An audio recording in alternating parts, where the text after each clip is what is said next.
Hello, everyone, and welcome to the Seekers session for our September-October program. I'm so glad that you could join us. So in this program, Compassion Without Limits, we're going to be focusing on overcoming social bias using the power of compassion, and particularly on the human practice of stereotyping and how stereotyping impacts our ability to overcome differences of identity, race, tribe, including ideological tribes, all of which present us with such a great challenge today. We're going to be looking at the power of compassion to dissolve these apparent differences and reveal the unity of our shared humanity. This requires practice, determination, as well as the strong intention to heal our conflicts, personal, social, as well as global. So let's begin with stereotyping and its function in human life and the issue of us versus them, which is causing so much turmoil and violence in the world.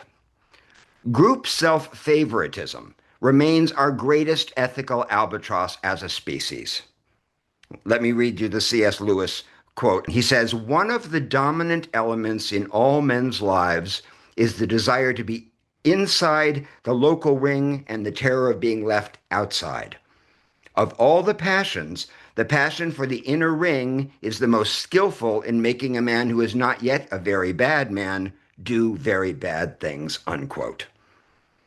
The drive to form in-groups is always shadowed by the creation of out-groups, whose members are automatically less deserving of everything for no other reason than they're not us. The price of loyalty to our own group is always aversion towards another. We have an irresistible urge to dichotomize human beings into opposing categories. We seem to be comfortable only when the remainder of humanity may be labeled as them.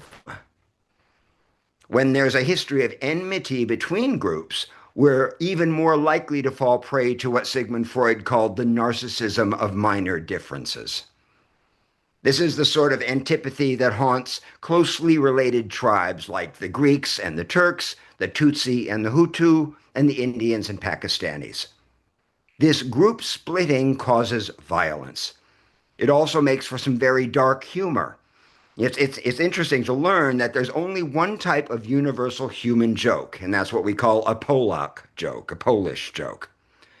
Writer Lance Morrow puts it this way, quote, "The Flemish have Walloon jokes, the English tell Irish jokes, and the Hutu have Tutsi jokes, while the people of Tokyo have jokes about the people of Osaka," unquote. And I know this is true. I was once on a train going from Brussels to Paris and talking to a Frenchman. And he looks out the window and he said, "Oh, you see how beautiful it is outside now?" I said, "And it looked just the same as it had a half hour ago." He said, "Now we're in France." So we all have our attachment to our group, the in-group, and the other. His own minor difference narcissism was completely absurd, but this Frenchman couldn't see it at all. So to understand how things like racism happened in the first place, we need to understand how stereotyping helped us survive in the past and why we no longer need it.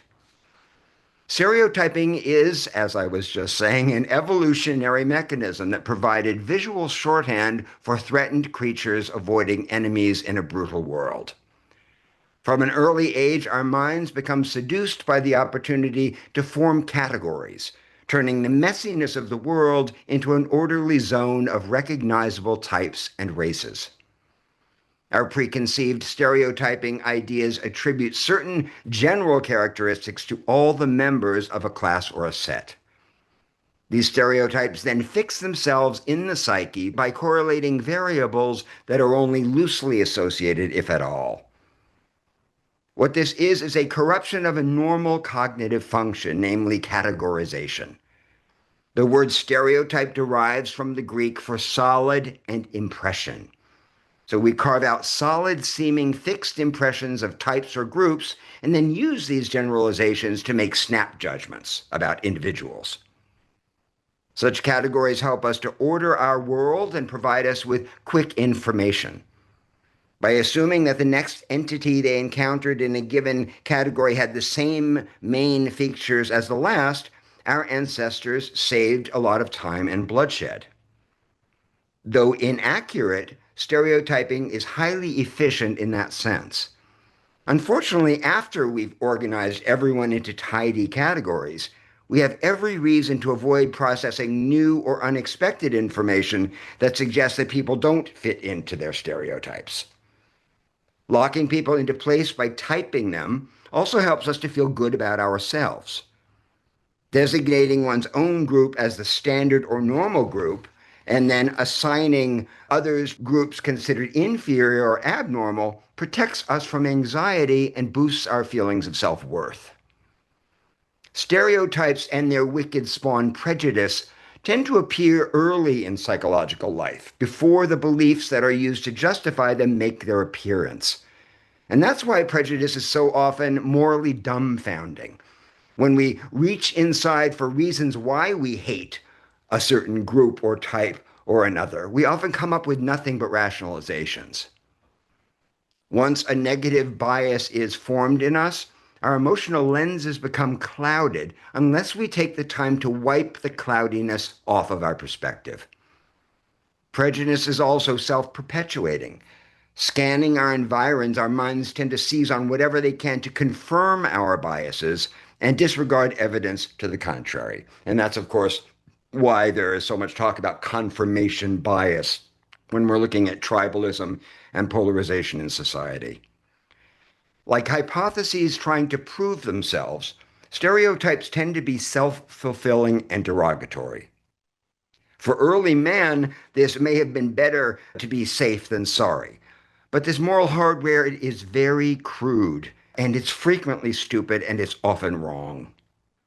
For example, as a tall, bald man, I'm often taken aback by how women can respond to me. For example, I used to have a neighbor in New York City. Every time I got in the elevator with this woman, she jumped, especially if I was wearing a ski cap, despite the fact that we had lived next door to one another for many years. Flooded by her fight-flight limbic emotion, her cortex was hijacked by phobic stereotyping that turned me into a mugger.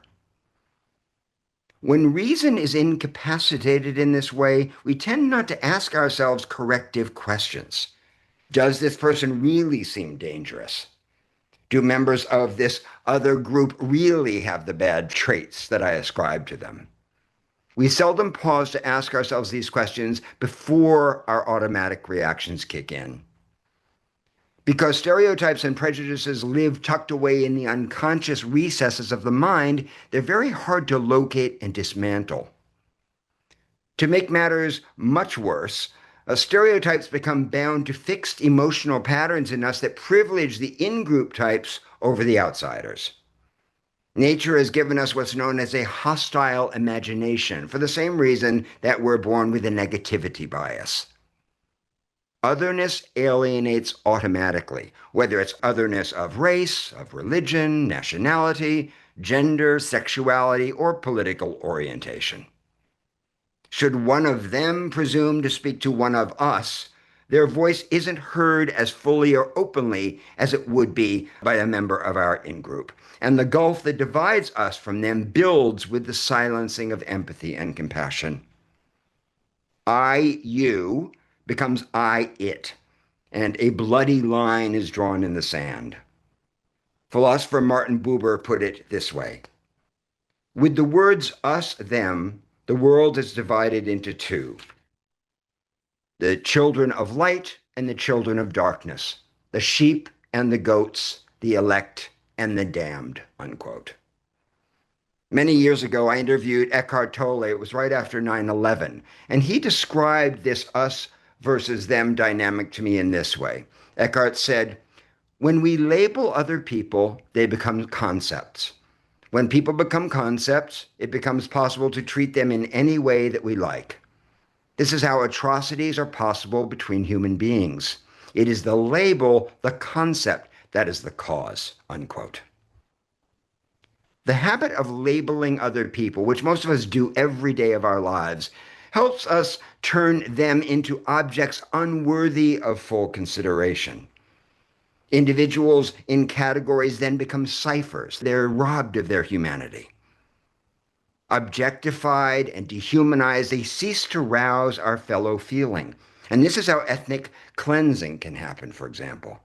Conquerors, dictators, and power-mongering leaders of all kinds have long known that the best way to get people to think as a group is to identify an enemy and charge that they threaten us. Now, the good news about us versus them is that stereotyping can be reversed. One study of prejudice revealed that mutual trust can catch on and spread between racial groups just as quickly as suspicion. Through something known as the extended contact effect, which travels like a benign virus through opposing groups, conscious as well as unconscious biases between people of different races can change in a matter of hours, according to researchers. Peaceful exposure to the other seems to be key. There are programs you may have heard of, like the Osa Shalom Sinai of Salam Palestinian Jewish Family Peacemakers Camp, where Jewish and Arab youth have the opportunity to spend time together in a natural setting. And these camps offer a lot of evidence for how larger scale initiatives might be devised to break down this us versus them blockade. By stepping beyond the insider threshold, we pierce the narcissistic illusion that's conjured by groups for their own benefit. This is a very important point, and it will help you understand why these polarized, this tribalized situation we find ourselves in is so intractable. The problem, one of the major problems, is group narcissism. Group narcissism is itself another ethical albatross for us. Psychologists tell us that group narcissism, which is the tendency to put our group above other groups, is actually our compensation for not feeling especially worthy ourselves. If my group is wonderful, this logic goes, then I become wonderful simply by belonging to it. It may be hard to go around shouting, "I'm the greatest," without sounding crazy, but you can absolutely go around screaming, "America is the greatest country on earth," and not sound like a megalomaniac. Narcissistic group loyalty allows us to express egotistical supremacy without restrictions, promoting ourselves as model citizens in the process. As the psychologist Erich Fromm wrote, quote, "An individual, unless he is mentally very sick, may have at least some doubts about his personal narcissistic image, whereas the member of the group has none, whence his narcissism is shared by the majority," unquote. When you understand the compensatory nature of group narcissism, you come to see how clearly it applies today to our political situation. Like mob behavior, the degree of group narcissism has been shown to be commensurate with lack of real satisfaction in life. And that is absolutely fascinating. What that's saying is that the more unhappy people are, the less satisfied people are, the less worthy people feel, the more likely they are to adhere to group narcissism and grab onto the idea of being part of a superior majority. Many on the extremes of both parties today view themselves as victims, for example. By aligning themselves with a party that promises to be their retribution, they naturally feel more powerful. The lower the self-esteem of the in-group, the more it uses group narcissism as a form of compensation. They say that misery loves company. And we see the fallout of this cliche all around us as disaffected groups are banding together in enmity and feeling sorry for themselves, putting their suffering above the suffering of others, and clinging to their thirst for revenge. I don't want to go too deeply into revenge as a human scourge. We could do an entire program on the topic of revenge. But it's important to note that the primordial law known as lex talionis, an eye for an eye, has dominated human history since the dawn of time. In the age of lethal cyber technology, the dangers of succumbing to this hardwired, primitive thirst for revenge are unspeakable, and they demand a new kind of response from 21st century human beings. But the key to this response must be spiritual. This is the point. The path beyond social bias is transpersonal. and it needs to derive from a vision of our essential unity, which transcends and is deeper than our differences. Such spiritual reunification depends on compassion, the ability to feel with others, instead of being fooled by the distance between us. As we know from spiritual traditions, as well as from social experiments like the Jewish Palestinian camp, compassion is a power that can be harnessed and increased through extended exposure to the humanity of the other. That's why practices like loving kindness, like metta practice, are so powerful, because we're exposing ourselves to the humanity of the other, including those who we don't like or worse. It's much easier to hate other people from a distance than close up, to cover them up with labels and reduce them to concepts and ideas when they're not in our proximity. There's a great deal of science supporting this spiritual truth. Lots of studies that show how empathy is sparked by being close to other people physically, seeing other people's faces, looking into their eyes. And this also helps to explain why it's sometimes hard to feel empathy and compassion for people that we haven't met, although we may wish to. Let's talk for a moment about the difference between empathy and compassion. This is something that can be a little confusing. Empathy is the ability to understand and share another person's feelings, while compassion involves the desire to help and alleviate that suffering after recognizing it. Do you hear the difference between those two things? Empathy is about feeling with someone, creating a connection to their emotional state. Compassion builds on empathy by transforming that shared feeling into active motivation to provide support and to offer help and to make a positive difference. While empathy is essential for social functioning, it is not outwardly useful without the addition of compassion. It's all well and good to wring our hands, to beat our chests over the suffering that we witness in the world. But unless we put our fellow feeling into action, we're really only doing it for ourselves. Now, the spiritual emphasis on compassion recognizes this distinction, as well as the need to reach beyond our empathic response in order to connect and assist the other. This expansion beyond empathy into compassion is essential if we hope to bridge differences and dissolve the hardened barriers that currently separate us. In our September-October program, we're going to be exploring the essential steps in cultivating compassion as a spiritual practice in order to overcome bias. And I'm going to be focusing on 7 basic factors of compassion and how to increase them in our lives. And I'd just like to go through them quickly with you. The first factor of compassion is the practice of mindfulness, paying attention to our surroundings, the people we meet, the ways that stereotyping, among other things, interferes with seeing other people clearly. Mindfulness helps us to become more aware of suffering and our own capacity to help. The second factor is empathy, which we were just discussing, attempting to understand other people's feelings and experiences, even when they differ from our own.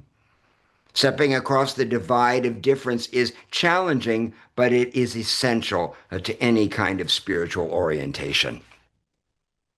The next step in the process of cultivating empathy is active listening.